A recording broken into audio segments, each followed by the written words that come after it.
Lies.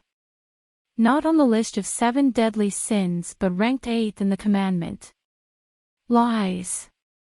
A practice shunned by the church but done so easily that Lucifer himself may question whether he needs to make any effort at all in his manipulations.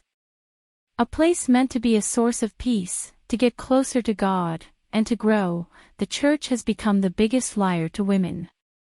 I mean church, for the promises of Judaism has never led to me find videos on how that religion has failed any woman, and even in Islam dedication is mostly maintained. I mean church. Not that church in itself is bad. I have found comfort in the pews when the tears in my heart refuse to release. But the people of the church or culture have made the 7 deadly sins even deadlier given the lies women have been told and passed along. The lies are never the same, however, and do not apply to every woman, but the consequence at times is regret and loneliness. Lie number 1. Purity is your sole responsibility. Yes, many of us have kissed dating goodbye. We listened to Joshua Harris only for him decades later to say, "Oops, I am only joshing." The ex-Christian author published his book on holy dating, advising boys and girls on ways to date and keep themselves pure. Some of us, struggling with the burning desires that needed dousing, ran to the bookstores and restricted ourselves even further than the human body could allow. With purity rings intact on our middle fingers, we rubbed our boyfriends through jeans, cried nightly when hormones raged, and most sadly, had no support. Though these rules and recommendations were distributed to a group, the main message given was that sex was a sin, and your needs should not be discussed. Though the church, sex-obsessed as it is, because hey, who talked about sex as much as a church did back in the early 2000s? Retorted the wrongdoings of the body, you had to run from it. Shame yourself in it while locked away in your bedroom flipping through the Bible for some passage to suit the fiery dragon. Then in 2018, Harry Harris, though stating that he still believes in abstinence, says he has regrets. And wrote the book, And I Survived, Kiss Dating Goodbye. Though he wrote the book and made money from the book, he claims himself a survivor, instead and rightfully, an unintended abuser. For those of us who could not keep to his tenets, and the Bible's, we lived in guilt.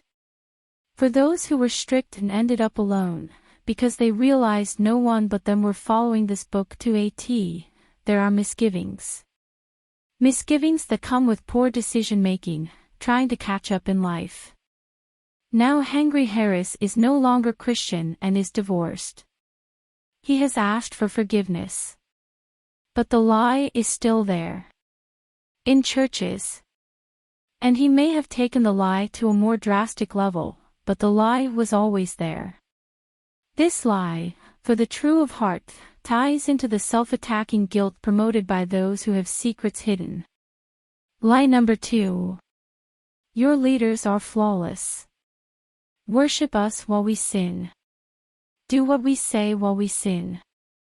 Stop your life, ignore your husband, torture your children with neglect, ignore the good guy who wants to marry you, and dedicate yourself to us, not God, while we drink, do drugs, woo side chicks, and steal money.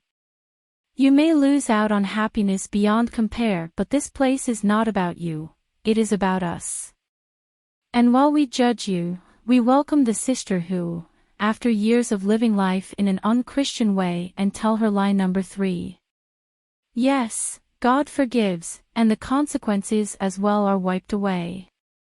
Yes, you lived your life in a non-godly way, but when you accept Christ it's a new beginning. No looking back. But they don't tell you the struggle of the lonely nights. They don't tell you how all your coping mechanisms such as poking the pole is a sin as well. They don't protect you from the tare men who hide among the wheat who will mislead you, as you will be easily misled, into sin once more. They don't tell you the truth that your past goes with you wherever you go, that what you receive was forgiveness, a new spiritual life, but the timeline of your physical life, though pivoted, goes on. And they say, quote, And ye shall know the truth, and the truth shall make you free. John 8 verse 32 in all English translations. So, if you don't know the truth, are you not in captivity? Please like, share and subscribe for more theorish theories.